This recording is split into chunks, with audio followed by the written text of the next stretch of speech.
Hello everyone, this is Jar Jar is a Sith from Singularity, bringing you a video guide to help you with using our new Hue File editor tool that you see here in this window. So the first thing to do once firing up this program is to load up a Hue file. Come to the menu up here, click Load to find a Hue file in your system.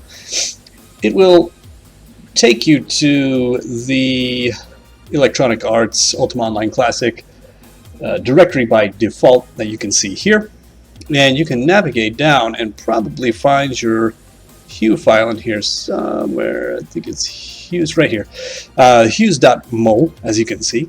You'll notice that I also have Hues-original.mol, which is just a backup of this original Hues file, because I want to be able to roll things back if I happen to make a mistake or decide that I don't like the hue changes that I've made to the file at a later point in time. So select this file and load it up into the system. It does take a good 5 to 10 seconds to load everything up into the editor. Once you've got everything loaded up, you'll notice that you have a few different things going on here. One is you have starting kind of about a third of the way down, you've got all the hues in the entire file loaded into the system that you can now scroll through. You can find any hue in this file and start making changes to it. This top area with all the buttons and an extra hue line that doesn't actually move when you scroll, this is the editor window. And this is where we're going to actually make changes to our hues. So for example, one hue that's pretty popular among some players in game is the ice hue, which is one of those hues where you have a gradation from light blue to dark blue. And the really nice thing about this tool is we can easily create new gradient hues from this by simply putting gradient stop points anywhere along this line and any number of stop points that we want. So for example, if I wanted to make a new fancy neon hue with light blue to maybe a kind of purplish, what do we want? Like a strong purple color here. Select that. So now I've got gradient stops in 3 places. 1, 2, 3. You need at least 2 gradient stops to actually apply a gradient. And then when you click apply, you'll notice that it went from light blue to this purple magenta color back to dark blue. And then if I want to go ahead and save this, it will apply it to the file down here, and now you can see that that is changed. And if I go to File and Save, I can actually export this as a new file, and I can call it something like, Hues2.mol. Click the Save button, and yes, I would like to go ahead and save, and save that. I think I saved it on my desktop or something, but anyhow, now I've exported that file to a new Hue file, and if I go ahead and overwrite that old file with this new file with the exact same name, now whenever I see the ice color in game, it will have this light blue to magenta to dark blue hue instead of the normal, light blue to dark blue. And what you can actually do with this, of course, is you can very quickly set up new hues as well. I've overwritten a hue there, but then there's a lot of blank space in this file as well.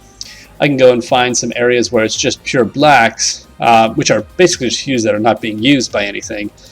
And I can start making up my own new, gradient hues of whatever kind I want. I can put in, any number of stop points. I can make a rainbow hue. I can make basically any kind of fancy hue that I can think of. And of course, at the user's discretion, make the kinds of hues that you would like to see in game. The other really cool thing about this is that you can also export single hues. So say I'm a player or a developer, or maybe I'm working with a team of developers, and we're working on a new project, and we need to get some hues up and running.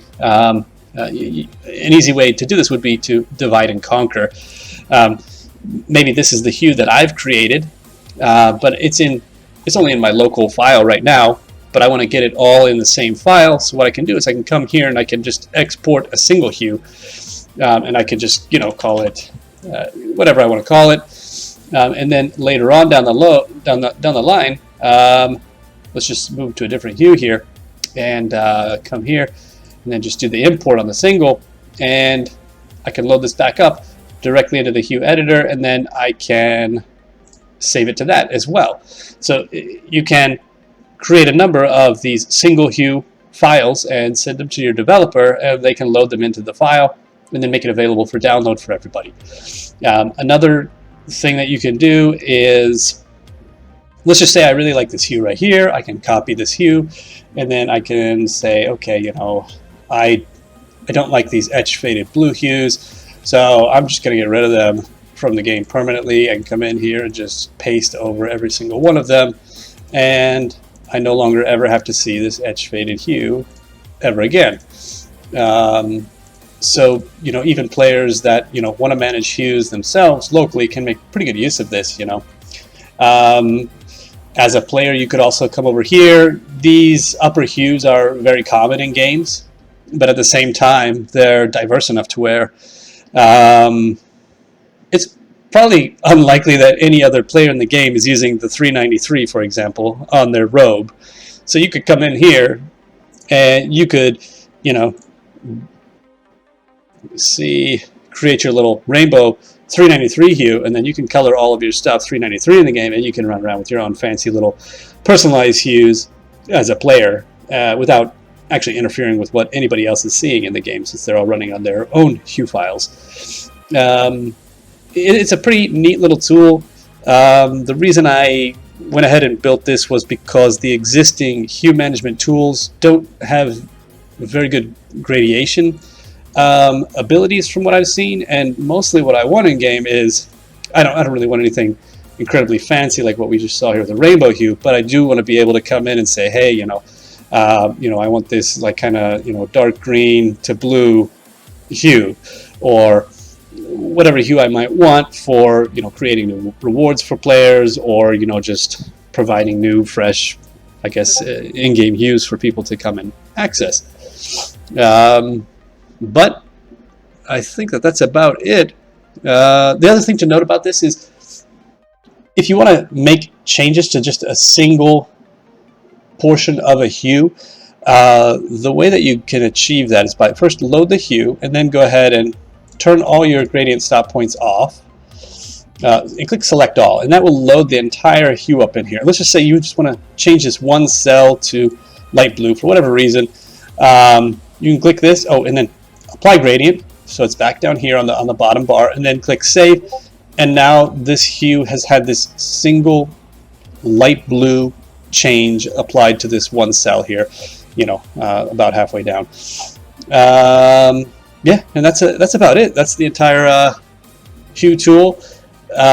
Please feel free to download it. There's also a no neon Hue file for people to download that I've created using this tool, and you can feel free to customize that further. All it does is it kind of darkens a lot of the neons available in game, making things look more kind of earthy and natural. Some servers do have a lot of neons going on with the personalized hue systems that they have, and some players just don't like that for whatever reason.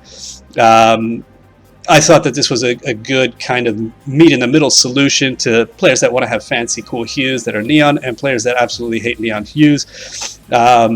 It makes it to where you can get the best of both worlds without really hurting anybody, leaving up to the choice of the player for which hue file to actually use. Yeah, that's about it. So thank you for watching, and I hope you enjoy this new hue management tool. I'll see you guys again. Bye-bye.